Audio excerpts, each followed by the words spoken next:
नमस्कार, जेके अपडेट में आपका स्वागत है। मैं हूं अश्विनी गुप्ता और मेरे साथ यहां पर मौजूद हैं प्रोफेसर कालिदास जी, जो कि जनरल सेक्रेटरी हैं all India backward classes union के। आज हम बात करेंगे इनके साथ ओबीसी की उन मांगों को लेकर जो कि लंबे समय से जिसके लिए संघर्ष होता रहा है। तो प्रोफेसर साहब, सबसे पहले जेके अपडेट में आपका बड़ा बड़ा स्वागत है। ये बताएं कि ओबीसी की मुख्य मांगें क्या हैं?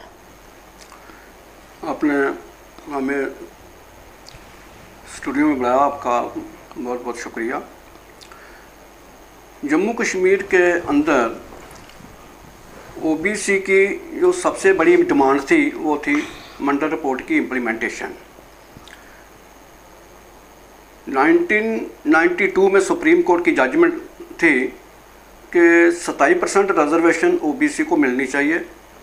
इसकी इम्प्लीमेंटेशन 1993 में पूरे देश में होगी, तमाम स्टेटों में होगी, लेकिन जम्मू कश्मीर में 370 की आड़ में यहाँ की जो सियासी पार्टियाँ थी, हुकूमतें थी, उन्होंने इसको एक बहाना बनाकर इसको यहाँ लागू नहीं किया। तो ये सबसे मुख्य जो हमारी डिमांड है वो यही थी कि 300 ये मंडल रिपोर्ट जो है जिसमें 27% रिजर्वेशन जो ओबीसी को मिलनी चाहिए थी वो मिलनी चाहिए थी, लेकिन वो आज तक नहीं मिली है। सबसे बड़ी डिमांड यही। धारा 370 हटने के बाद अगर बात की जाए तो ये कहा गया लगातार, अगर गृह मंत्री की बात करें तो उन्होंने भी ये बात कही थी कि सबसे ज़्यादा फ़ायदा जो है ओबीसी को होगा। अगर प्रधानमंत्री नरेंद्र मोदी की बात करें तो उन्होंने भी हीरानगर की रैली से ये ऐलान किया था कि ओबीसी को उनका अधिकार दिया जाएगा। तो ये कैसे देखते हैं आप इसे?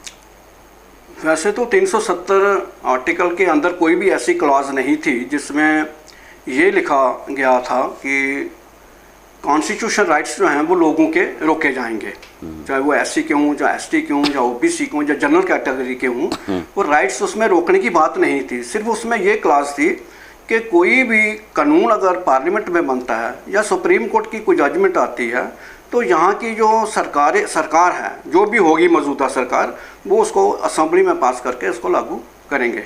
लेकिन यहाँ की जितनी भी सरकारें रही, चाहे वो कांग्रेस की रही, चाहे नेशनल कॉन्फ्रेंस की रही, या पीडीपी की रही, या फिर इनकी मिली जुली सरकारें रहीं, तो इन्होंने 370 का एक झूठा बहाना बनाकर उसको यहाँ लागू नहीं किया। और ये मसला सिलसिला जो है वो 5 अगस्त 2019 तक चलता रहा।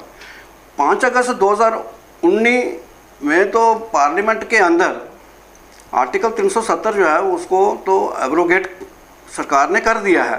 तो सरकार भी जो है, बीजेपी की सरकार जो है, इवन जहाँ भी कहीं इलेक्शंस होते हैं वहाँ पर मोदी जी भी और होम मिनिस्टर या उनके मिनिस्टर जो हैं ये क्लेम करते हैं कि आर्टिकल 370 जो है जम्मू कश्मीर से हट गया है। लेकिन हम ये कहते हैं कि अभी आर्टिकल 370 जम्मू कश्मीर से हटा नहीं है, क्योंकि 370 हटने से जो लोगों को फ़ायदा होना चाहिए था, जो ओबीसी को फ़ायदा होना चाहिए था, जो एससी एसटी लोगों को फ़ायदा होना चाहिए था, वो यहाँ पर नहीं हुआ है। सिर्फ आर्टिकल 370 हटने से सिर्फ अब ये हुआ है कि एक जम्मू कश्मीर के अंदर के साइन बोर्ड बदला है। मतलब पहले जम्मू कश्मीर स्टेट कहते थे, अब जम्मू कश्मीर यूटी कहते हैं। इतना फ़ायदा, बाकी फ़ायदा कोई नहीं हुआ है। राज्यसभा के अंदर 5 अगस्त 2019 को देश के होम मिनिस्टर वो एक सवाल के जवाब में ये कह रहे थे कि 370 हटने के बाद जम्मू कश्मीर के अंदर 52% जो पॉपुलेशन है ओबीसी की, उनको सबसे ज़्यादा फ़ायदा होगा। मगर जो बिल उनके हाथ में था, उस बिल के पेज 42 और सीरियल नंबर 7 पर यह लिखा है कि ओबीसी को रिजर्वेशन 2004 एक्ट के तहत ही मिलेगी, जो यहाँ के गुप्तकार ग्रुप ने बनाई थी। यानी 2% ही मिलेगी, और वो ओबीसी के नाम पर नहीं मिलेगी बल्कि ओएससी के नाम पर मिलेगी। जम्मू कश्मीर के अंदर अभी कोई फ़ायदा नहीं हुआ है। जम्मू कश्मीर के अंदर ओबीसी का कोई एब्रीवेशन ही नहीं है, इसका कोई स्टेटस ही नहीं है। यहाँ तो ओएससी कहते हैं। अदर सोशल कास्ट कौन सी कास्ट है, किसको आइडेंटिफाई करें अदर सोशल कास्ट के नाम पर? तो यहाँ जम्मू कश्मीर में ओबीसी का कोई खाता नहीं है। वो ऑनरेबल प्राइम मिनिस्टर ने भी यहाँ 1 दिसंबर 2013 में 2014 की पार्लियामेंट इलेक्शन में उन्होंने यहाँ से अपनी जो कैंपेन थी शुरू की थी। 1 दिसंबर 2013 में MM स्टेडियम में उन्होंने ये प्रोग्राम रखा था और उसमें उन्होंने खुलकर कहा था कि अगर ओबीसी वाले हमें सपोर्ट करते हैं सरकार बनाने में तो हम उनके जो अधिकार हैं वो सेंटर के बराबर करेंगे। और उसके फ़ौरन बाद 14 मार्च 2014 को उन्होंने हीरानगर में भी ऐसा प्रोग्राम किया था, उसके बाद कठुआ में किया, उसके बाद तो उन्होंने काफ़ी रैलियाँ की जिसमें उन्होंने जिक्र किया, लेकिन वो ग्राउंड पर कंक्रीट रिजल्ट उसका कुछ अभी तक नहीं निकला है। अगर हम बात करें तो आज हर पॉलिटिकल पार्टी का ओबीसी का एक अलग से विंग है, चाहे बीजेपी की बात करें, कांग्रेस की बात करें, जिस भी पार्टी की बात करें, तो हर एक जो पार्टी है वो ओबीसी का विंग बनाए हुए है। तो क्या उन दलों की तरफ से कोई बात कही जा रही है, कोई आश्वासन दिया जा रहा है कि ओबीसी को ये लाभ दिया जाएगा, ये लाभ दिया जाएगा? 5 अगस्त 2019 को एब्रोगेशन आर्टिकल 370 की हो गई है। हमने कई बार पेपर में दिया है कि कांग्रेस ने इस पर कोई स्टेटमेंट नहीं दी, नेशनल कॉन्फ्रेंस ने कोई स्टेटमेंट नहीं दी, पीडीपी ने कोई स्टेटमेंट नहीं दी। यानी जो सरकारें, जो पॉलिटिकल पार्टीज इस स्टेट के अंदर सरकारें चलाती थीं, उन्होंने अभी तक कोई स्टेटमेंट नहीं दी है। तमाम पॉलिटिकल पार्टियों ने या तो सेल बनाए हैं, या मोर्चा बनाया है, या डिपार्टमेंट बनाया है, लेकिन ये ओबीसी के लोग जो हैं, ये जाने अनजाने में, मुझे तो लगता नहीं है कि जो ओबीसी के लोग, जो सो कॉल्ड ओबीसी लीडर्स हैं, जो मुख्तलिफ सियासी पार्टियों में, मोर्चों में हैं, डिपार्टमेंट में हैं या सेलों में हैं, उनको ये समझ नहीं है कि वो पार्टी में है ही नहीं है। क्योंकि वो अगर वो पेरेंट पार्टी में हूँ तो वहाँ डिसीजन मेकिंग होती है, बिल्कुल, बिल्कुल। तो डिसीजन मेकिंग में ये है नहीं है। ये तो मोर्चों में है, ये बाउंड्री लाइन पर हैं। इनको तो सिर्फ नारे लगाने के लिए रखा गया है, अपनी प्रोटेक्शन के लिए रखा गया है और वोट बैंक के लिए रखा गया है। अदरवाइज जो भी ओबीसी के लोग मुख्तलिफ सियासी पार्टियों में, वो पार्टियों में हैं ही नहीं है।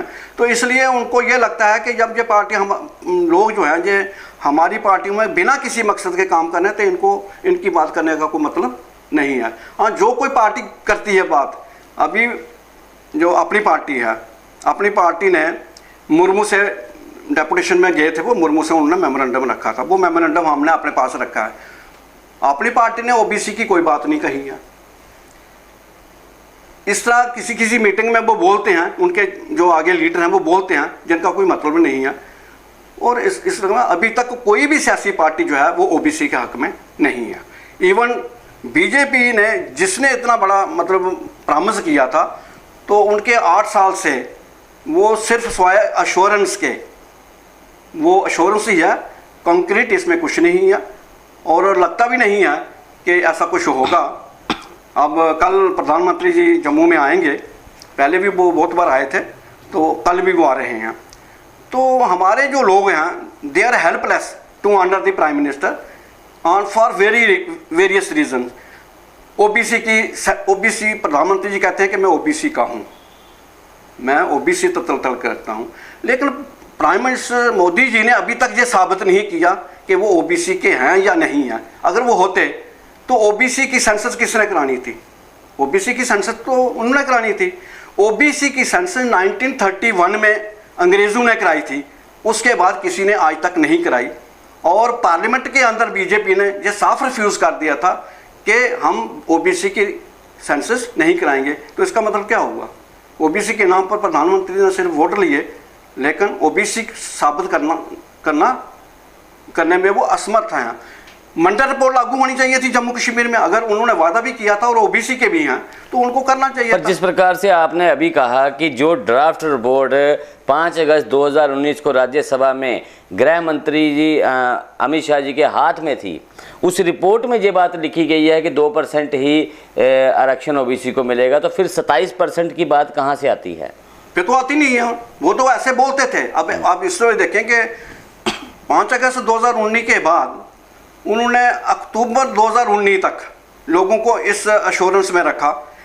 सिर्फ अश्योरेंस बोलने से नहीं, बल्कि जितने डेली पेपर्स थे उसमें अगर हम बात करें तो बीजेपी के, जहाँ तक मुझे याद है, जहाँ मुख्यालय में बड़े ढोल नगाड़े बजे थे, 27% ओबीसी को रिजर्वेशन दे दिया गया, ऐलान किया गया, तो वो ढोल नगाड़े किस चीज़ के वजह से? मैं वही बात कर रहा हूँ कि अक्टूबर 2019 तक लोगों को अश्योरेंस दी गई थी और डेली पेपर जो हैं, न्यूज़पेपर्स डेली, उनमें एडवर्टाइजमेंट, बड़े बड़े पेपर दिए जाते थे कि ओबीसी को ये एब्रोगेशन के बाद उनको जो ही ये ट्रांसफॉर्मेशन होती है 370 के एब्रोगेशन के बाद नया रूल बनता है तो उनको मिलेगी। ये रिटन है, चाहे डेली पेपर देखें आप, स्टेट टाइम देखें, अर्ली टाइम देखें, हिंदी के जितने पेपर हैं उनमें कटिंग है, साफ लिखा होता था कि ओबीसी को सेंटर के बराबर उनको रिजर्वेशन मिलेगी। तो आप देखेंगे कि जब वो कन्वर्ट नहीं होता है, कंक्रीट रिजल्ट में नहीं होता है, तो लोगों के साथ धोखा नहीं है। ये एक बहुत बड़ा धोखा है।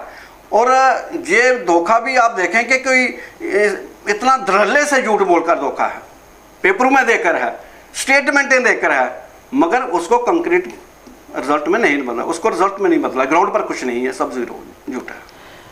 जहाँ तक मेरी जानकारी है कि जब मामला माननीय सुप्रीम कोर्ट में भी गया और वहाँ से भी कुछ निर्देश दिए गए हैं सरकार को, तो वो क्या मामला है? सुप्रीम कोर्ट में इकोनॉमिकल वीकर सेक्शन का मसला था जी। तो इकोनॉमिकल वीकर सेक्शन की ना तो कोई डिमांड थी, ना कोई उसमें कमीशन था कि इकोनॉमिकल वीकर सेक्शन को रिजर्वेशन दे दी जाए, लेकिन सरकार की मंशा थी तो उन्होंने पार्लियामेंट में पास करके उसको दूसरे दिन उसको लागू कर दिया। और जम्मू कश्मीर के अंदर भी एक प्रेसिडेंशियल आर्डर है 1 मार्च 2019 का, उसमें लिखा गया ये था कि 10% इकोनॉमिकल वीकर सेक्शन की जो जनरल कैटेगरी को रिजर्वेशन जाती है इसको लागू किया जाए और रिजर्वेशन प्रमोशन वो भी लागू की जाए जी। वो जो 10% वाली थी वो तो लागू हो गई, लेकिन जो रिजर्वेशन प्रमोशन की थी वो प्रेसिडेंशियल आर्डर को नहीं मानते हैं। यहाँ के जम्मू कश्मीर यूटी की जो गवर्नमेंट है, ब्यूरोक्रेट्स हैं, वो नहीं मानते हैं। हालांकि सुप्रीम कोर्ट, यहाँ के हाई कोर्ट ने रिजर्वेशन प्रमोशन को रोका था और लोग सुप्रीम कोर्ट तक पहुँचे, वहाँ से उन्होंने पूरा स्टे लाया था। उसके बाद हाई कोर्ट, जम्मू कश्मीर की हाई कोर्ट ने भी कहा कि हाँ इनकी रिजर्वेशन प्रमोशन बनती है, लेकिन ब्यूरोक्रेट ने अभी तक उस पर कोई अमल नहीं किया है। जो सबसे दूसरी बड़ी बात है, जो डायरेक्ट रिक्रूटमेंट है उस पर भी गवर्नमेंट ने अटैक कर दिया है। गवर्नमेंट ने एक नया रोस्टर बनाया है, नया रोस्टर बनाकर जो 10% इकोनॉमिकल वीकर सेक्शन की जो रिजर्वेशन है उसको एडजस्ट करने के लिए ओबीसी की, एससी की और एसटी की जो प्लेसेस हैं उनको बिल्कुल पीछे कर दिया है। यह डायरेक्ट अटैक गवर्नमेंट कर रही है। तो अभी हमें इस तरह लगता है कि देश के अंदर या स्टेट के अंदर जो कॉन्स्टिट्यूशन है उसी को कोई वैल्यू नहीं रही है, ना उसको मानता है, सुप्रीम कोर्ट की जजमेंट को नहीं मानते हैं, प्रेसिडेंशियल आर्डर को नहीं मानते हैं, यहाँ कोई कानून बनता है उसको नहीं मानते हैं। तो इसका मतलब है डेमोक्रेसी की वैल्यूज खत्म हो रही हैं, कॉन्स्टिट्यूशन जो है उसकी वैल्यू खत्म हो रही है। सरकार की क्या मंशा है वो तो इनके कर्म से पता चलता है, वो करते क्या हैं डीड से पता चलता है कि लोगों तक कुछ नहीं पहुंच रहा है, लोगों को कुछ नहीं पहुंच रहा है, तो सिर्फ एश्योरेंस से कैसे बात चलेगी। आज ओबीसी का विरोध कौन कर रहा है? ओबीसी का विरोध मेरे ख्याल में कोई भी सियासी पार्टी ऐसी नहीं है जो ओबीसी का विरोध नहीं करती, चाहे वो गुपकार ग्रुप के लोग हों, चाहे बीजेपी के लोग हों। अभी 2 दिन पहले एक प्रोग्राम हुआ था सैन समाज का, तो वहाँ पर बीजेपी का एक वाइस प्रेसिडेंट वहाँ गए थे, तो वो पेपर में भी आया था। उसने कहा जी मोदी ने जो वायदे किए हैं वो काम किए हैं, वो करेंगे। अब करेंगे, कब तक करेंगे? 8 साल से तो मतलब कोई काम हुआ नहीं अभी तक। 8 साल बड़े होते हैं, पहले 5 साल निकल गए, दूसरे 5 साल में उन्होंने ये जो काम किया 5 अगस्त 2019 को एब्रोगेशन का, इसमें हमें बहुत खुशी थी। हमें फ़ोन करके पत्रकार बोलते थे कि आपकी इसमें क्या है। मैं क्या, अगर आर्टिकल 370 हट गया है तो हट जाता है तो फिर हमें तो 100% रिजर्वेशन ऑटोमेटिकली मिलेगी।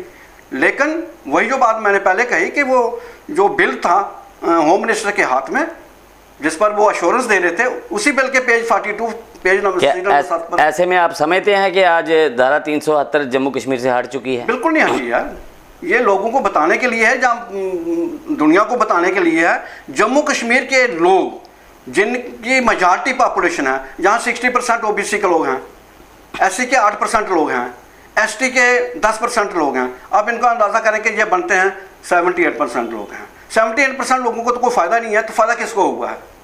तो गिने चुने लोगों को फ़ायदा देने के लिए कोई बात हो तो आर्टिकल 370 हटा, अदरवाइज हमारे समाज के लोगों के लिए आर्टिकल 370 अभी बिल्कुल नहीं हटा है। इस बात को तो हमने बहुत बार पेपर में दिया है और इवन के इनके लीडरों के साथ भी हमने बात की है। आज प्रधानमंत्री जी की रैली है, तो आप क्या उनसे कहना चाहेंगे? क्या यहाँ से इस मंच से क्या संदेश देना चाहेंगे? हम तो चाहते थे कि प्रधानमंत्री जी का आने का यहाँ स्वागत करें मगर स्टेट के ओबीसी के लोग जो हैं वो इतने हेल्पलेस हो गए हैं कि उनके पास कुछ शब्द ही नहीं रहा है कि प्रधानमंत्री जी का कैसे ऑनर करें, क्योंकि जो भी प्रॉमिस उन्होंने किए वो उन्होंने पूरे नहीं किए। मंडल रिपोर्ट उन्होंने लागू नहीं की जम्मू कश्मीर के अंदर। ओबीसी की सेंसस करने से वो 2 बार मुकर गए हैं। एक बार उन्होंने फर्स्ट मीट जो नीति आयोग की फर्स्ट मीट हुई तब उसने सीएम नीतीश बिहार का था, वो साइड पर उन्होंने कहा कि नीतीश ने ये सीएम ने कहा था कि जब ओबीसी की सेंसस करा दो, तो प्रधानमंत्री ने माना था, लेकिन दूसरे दिन उन्होंने मुकर गए। 2019 की पार्लियामेंट की इलेक्शन के अंदर उस वक्त होम मिनिस्टर राजनाथ सिंह जी से उन्होंने ऑर्डर निकाला था, बाकायदा रिटन ऑर्डर निकाला था कि जब अब सेंसस होगी तो उनका सेपरेट कॉलम होगा।